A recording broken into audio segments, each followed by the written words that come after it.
Coming up on 60 Minutes. I don't think you can wake up one day and do something that brutal. The crime that horrified Australia. It smacks of hate, it smacks of narcissistic anger and rage. Investigating the hidden past. He was unhinged, deranged. Of the monster who killed Lilie James. You can rot in hell. That's next on 60 Minutes. At 21, bubbly Lilie James was doing all the things you do at that age. Studying, working, playing. She was on the threshold of the rest of her life. But then, 1 year ago, this beautiful young woman was savagely beaten to death in the gym of the elite private school where she had a part-time job. The violence was shocking, but so too was the identity of the man who killed her. 24-year-old Thijssen was Lilie's ex-boyfriend. Those who knew him thought he was a model citizen, incapable of such a heinous crime. But they were mistaken. Thijssen had a well-hidden, very worrying past.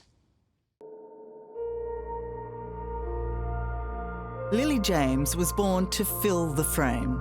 Her presence and promise were undeniable. Lilie was such a life force, her death is still impossible for her mum Peter and dad Jamie to accept. Is Friday, the 23rd of December. The hardest thing too is that we don't have a lot of stuff where we hear her voice. Yeah. Some days I just like hearing her voice. Sorry. It's okay, it's okay. You know, that's the stuff that I miss the most. Of course.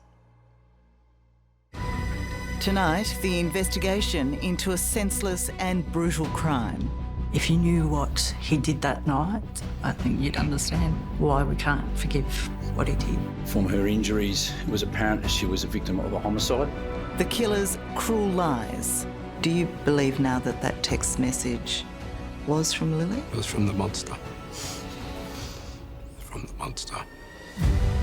How a universally admired and trusted sports coach could be capable of such evil. It smacks of hate, it smacks of callousness, it smacks of psychopathy. And for the first time, the woman who got away. That should have been me, if it was going to be anyone.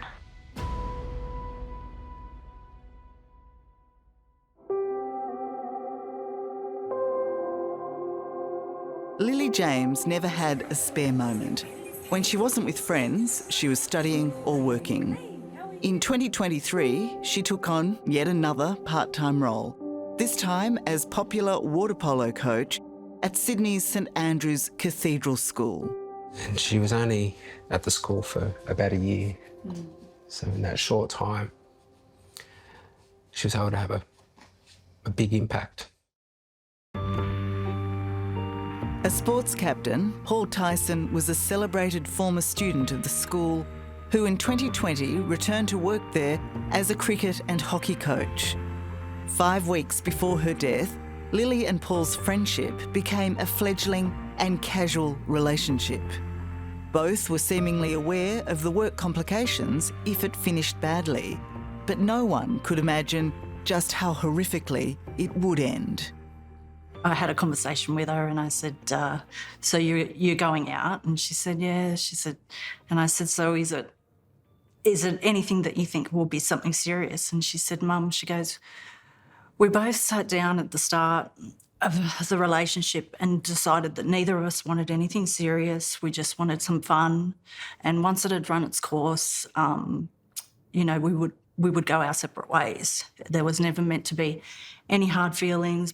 Sounds like a very mature conversation to have. Yeah, I think... Yeah, definitely conversations been had. Yeah. There was no indication of anything. She never had problems communicating, you know, what she wanted and you know, and finding out what someone else wanted. She liked his vibe, he liked her vibe, and, you know, they just didn't really want to put a label on anything. Christina Avramis and Lilie's other close friends often joined Peter and Jamie to reminisce about Lilie. What compounds their shock and disbelief at her death is that none of them saw or sensed anything in the new romance to alarm them. According to Sophie Clisdell, it was quite the opposite. He was just a very, chatty guy. She always liked people who talked a lot, because she talks a lot. Just very nice. He was always very helpful. They'd work together and they'd help each other out. 2 weeks before she passed, they came over together, and that's when I met him for the first time. But he was well-mannered, composed. He was just a normal guy. But the pair decided to end things just a week later. And according to Marissa Seymour, it all went as Lilie and Paul had discussed. They just decided they just wanted to be friends, from what I was told, and that was the last I heard of it. And did Lilie say whose decision that was? She said it was pretty mutual to me. But only 3 days later, on Wednesday, the 25th of October last year, Paul Thijssen could no longer contain the rage no one knew he had. Certainly not Lilie or her family. I was sitting in the lounge room watching her eat a toast. She eats it in a funny way, a Vegemite toast. I'm looking at the clock because the train's going to come shortly. She's off in her own little world. But she didn't seem agitated. She didn't seem frightened. Nothing. It was just a normal Wednesday. Yeah. And I could still picture her in the kitchen on that morning. So there was surprise, but no great alarm, when Jamie received this call for help from Lilie. And then that text message just changed everything. About 8:30 that night. And What was the text message? come to school, trouble. Then I responded with a text, "Are you okay?" Said yes. And you'd come to me and you said, "I've just got this text from Lilie." And I said, "Well, you've got to go." You know what I mean? Like, you don't leave your child. You don't go, "No, get your own way home." You know, like, she asked him to come, so he had to go. I said, "At least if you go, then we'll know she's safe." But it's already too late. Peter and Jamie could not have known, but their beloved and vivacious daughter was already dead, beaten to death by Paul Thijssen. Carrying a hammer, he'd followed her into the school gymnasium's bathroom. Over an hour later, he emerged on his own. Do you believe now that that text message was from Lilie? No. No. It was from the monster. From the monster. Yeah. How do you know that? We know that Lilie passed shortly after 7 when she was getting changed to go to water polo. And the monster followed her into the bathroom. And so you got that text at what time? About 8:30. What do you think the motivation was behind that message? Shows the character that the person is. Just, as I say, just an evil monster. To hurt, to wound, to do as much damage? Is that what you're saying? I think, for me, I really think that he was hoping that Jamie would find her. Not knowing the killer had used Lilie's phone to send that message after she'd died, Jamie went to the school thinking he would be collecting his stranded daughter. There he encountered other staff, but couldn't find Lilie. So you're at the school looking for Lilie. Did you get anywhere near the gym? We went up to her desk and her bag was still there, her pass was still there. We had a quick look around. I did enter the doors that were close to the gym, stood there and then walked back out. So I'm glad that I didn't go a little bit further. Back home, Peter was becoming more and more frantic. I was, texting her friends to see whether any of them had seen her, and then I tried texting him, saying, "Can you call me? Do you know where Lilie is?" Oh, you tried texting Paul? Yeah. I tried ringing him and he wasn't picking up, and then I tried texting him, and when I read it back, I can hear the desperation in the text. And at the school, Jamie too was getting increasingly desperate. You're there. I just couldn't find her. And it was getting late. Mm. And couldn't track it down. I had a bag at this stage. I had a pass. And all of a sudden, police came, ambulance came. Because you start getting the pieces of information, you start showing photos to police. Then they take me back to the police station. So it's just, you're not thinking that way, but that's not right. And then, yeah.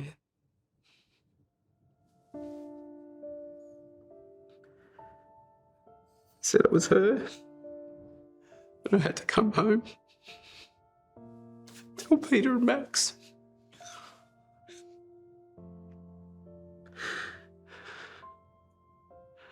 I felt so bad. And just play those moments every day. Every day. Just feel like I let her down. I'll never forget it. I'll never forget that one moment in time. When the realisation that she'll never walk through that door again will haunt me for the rest of my life. It's just too awful. I still can't believe that it's happened. She's just going to work. Somewhere where she should have been safe.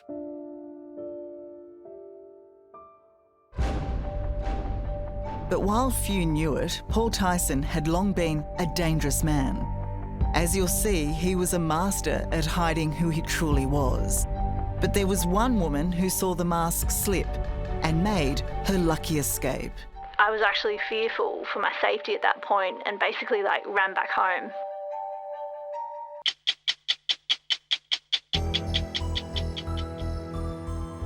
This figure, captured in the shadows, is Paul Thijssen. Nearly 2 hours earlier, he bludgeoned his former girlfriend, 21-year-old Lilie James, to death. CCTV captured his final steps. Despite the horror he'd inflicted, he seemed remarkably unfazed. He'd come here to dump personal items in this bin, but in a startling twist, his choice to do so in this Sydney street, 20 minutes from where he committed his violent crime, was far from random. I had police knock on my window at 2 a.m. because they let us know that there was a serious crime. Christina Avramis lives directly opposite the pathway Paul walked that night. She happens to be one of Lilie's closest friends. Just 2 weeks before this terrible crime, Christina met Paul for the first time when he and Lilie paid a visit here. Eerily, it was her CCTV camera that captured the killer. I had detectives in the house looking over camera footage and I knew straight away it was Paul. And as they were watching the footage, they could see him and I knew straight away it was him. And that's what you told police? Yeah. So that was key to identifying him? Yeah. I knew exactly what he looked like and what he wore. And what was it like for you to see those images? it's very confronting because, you never really think that you'd go through something like that. Sorry. It's okay. It almost felt like a movie. I just didn't think it was real. To see them both at my house 2 weeks before and then this has all happened, it just... My brain still can't put into pieces what's happened.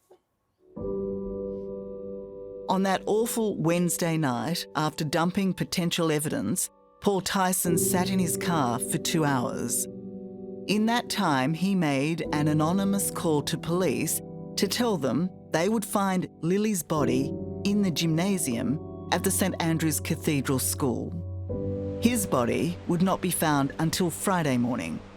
The disturbed 24-year-old's death, leaving Lilie's parents, Jamie and Peter, forever at a loss. What is your view of him taking his own life? You're left with questions that we could have asked him. Like, I'm not saying that he would have answered it, but we could have asked him some things that that happened that night that, only he knows. But none of it's going to bring her back. So, there's no happy ending to this for us. It's, it'll affect us for the rest of our lives. So entrenched and so pervasive. Forensic psychologist Dr. Peter Ashkar has reviewed what is known about Paul Thijssen to give insight into his mindset on the night. Do you believe Paul Thijssen always intended to take his own life that night? I think that's unlikely. I'm fairly certain that the idea of ending his life emerged when the reality of what he actually did and the enormity of what he did began to settle into his consciousness. As sports coach and former student, Paul Thijssen was considered a trustworthy and devoted asset to St Andrews, where he worked. But Dr. Ashkar believes the 24-year-old suffered from a narcissistic personality disorder that left him incapable of coping with rejection. It was just 3 days after Lilie James ended their relationship, Thijssen killed her. It's cold, it's planned, it's calculated. So it's not like he snapped. He didn't snap. He didn't snap. But what happened is Lilie's rejection of him caused him to experience that narcissistic injury. So he felt degraded, humiliated, and with that came a flood of intense, angry and heated emotion, which boiled into his rage. That rage really shocked many who knew Paul Thijssen. So many say there were no red flags to warn of his capacity for deadly violence. But we've spoken to one of Paul's former girlfriends who has a very different story to tell. She witnessed his mask slip and she was terrified by what she saw. Every time someone brings this up, I just think that should have been me. Like, it should not have been Lilie. It should have been me, if it was going to be anyone. These are the words of one of Paul Thijssen's former girlfriends who he dated for several months. To protect her identity, we've reenacted our phone conversation using an actor. So in the early months of that relationship, what was it like? It was pretty normal, to be honest. Nothing felt strange at all. He was, I would say, kind of a bit obsessive, just, had a lot of need for attention, was always wanting me to share my location, was really thingy about being in my Facebook and Instagram profile pictures. Over the months, she says his obsession intensified. She tried to break it off multiple times. He begged her to come back. He'd asked to get back together. I'd said no, and then he's very, very upset, and he punched a tree. And I was like, why did you just punch the tree? And he said, because I can't punch the one thing I want to. And so that immediately for me was like, I was actually fearful for my safety at that point and basically ran back home. Her fear grew when Paul was spotted outside her home at dawn 2 mornings in a row. I was downstairs in the kitchen at 6 a.m. I look up out of the kitchen window and through the slats in our fence, I see Paul's face staring at me. So then I scream and my dad comes running downstairs. He grabs a cricket bat and he fully chases him down the street. And he was unhinged, as if he was in some sort of episode. In what way? I don't even know how to explain it. He looked kind of deranged almost, like something was not right about him. That was the last time she saw Paul. But incredibly, years later, as the police hunt for Lilie James's killer spread across the city, she instantly thought of her ex-boyfriend. It's very sickening to say, but like as soon as I saw the headline, it didn't name who the person was, but I just knew it was Paul. Really? And I was, and I was on FaceTime with my family and we were all like, it's Paul, it's definitely Paul, no one else would do this, it's Paul. What was your overriding emotion about all of that? Just terror. Like, it's terrifying. You think you know someone and you trust someone and then they do this. Like, it was terrifying. Dr. Ashkar says Paul's former girlfriend was right to feel terrified. If he did have a narcissistic personality disorder, there's a high risk rejection could turn him into somebody very dangerous, as we tragically saw last October. It's unbridled. It is relentless. It is almost bottomless in terms of its rage and anger. It smacks of hate. It smacks of hate. It smacks of callousness. It smacks of psychopathy to a degree. Coming up, a year on, as tributes flow for Lilie, her shattered friends fight back. We should never be made to feel like that. Ever. We should be able to go into a relationship, and if we want to leave, we should be able to leave.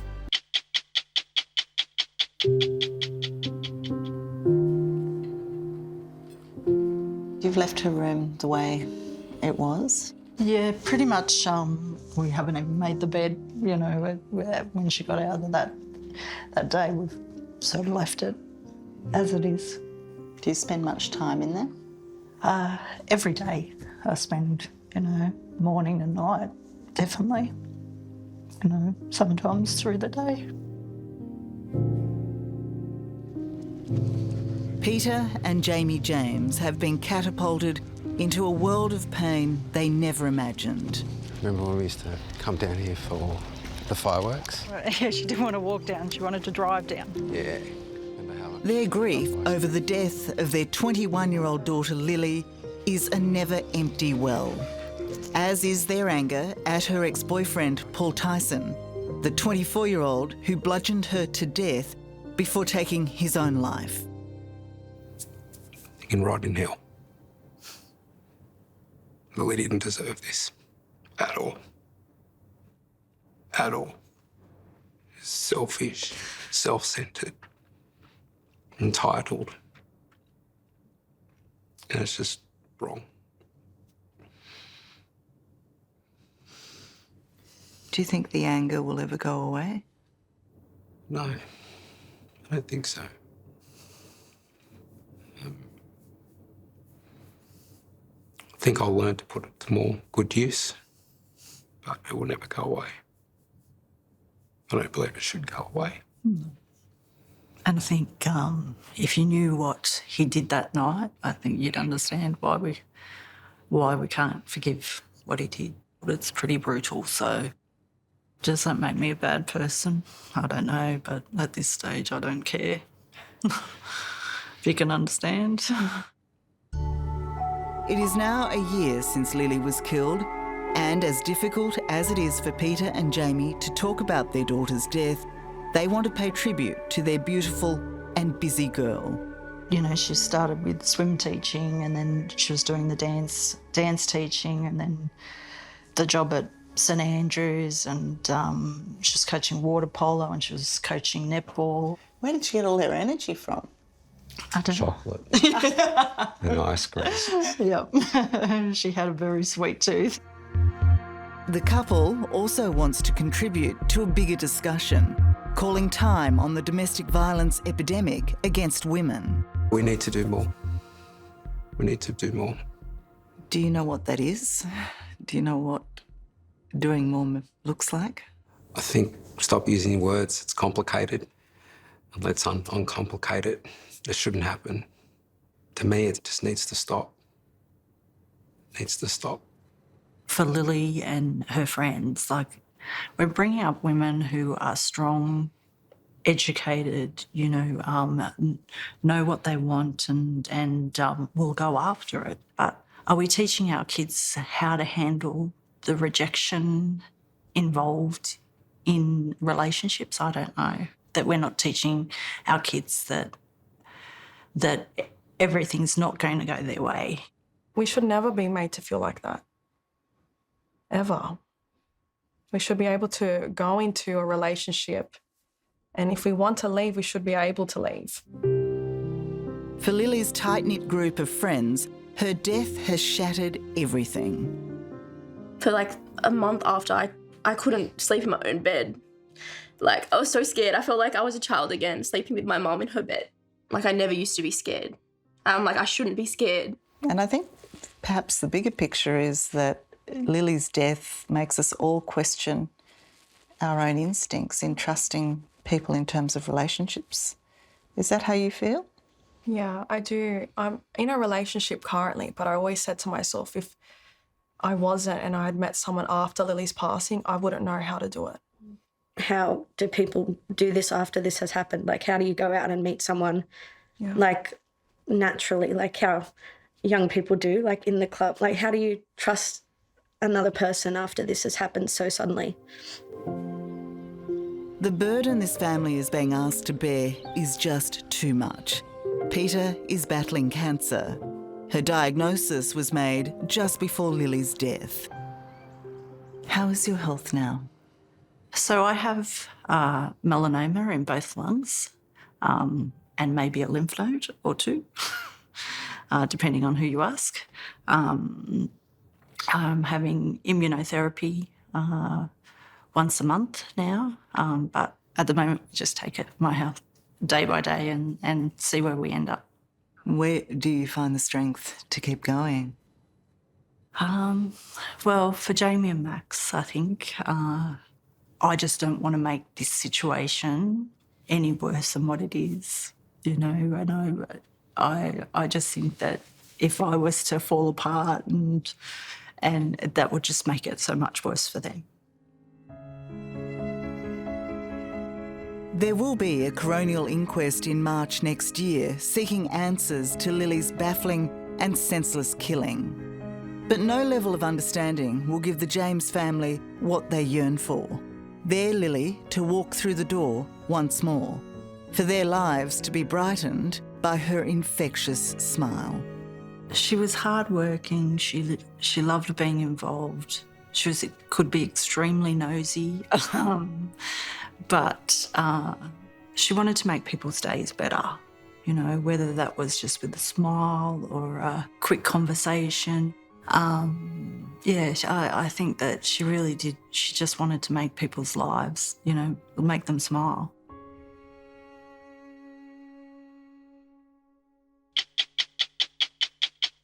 St Andrew's Cathedral School, where Lilie worked, has issued a statement which you can read on our website. If you or anyone you know is a victim of domestic violence, help is available. Call 1-800-RESPECT, which is 1-800-737-732. Lifeline also provides 24 hours a day support on 13 11 14. You can also find further discussion about the tragic death of Lilie James on the 60 Minutes podcast, Extra Minutes. Lilie's parents, they have a right to speak. They wanted to try and make some sense of this terrible crime, put it into some sort of context where something could be positive could come out of it. That's Extra Minutes, available now on your favourite podcast apps.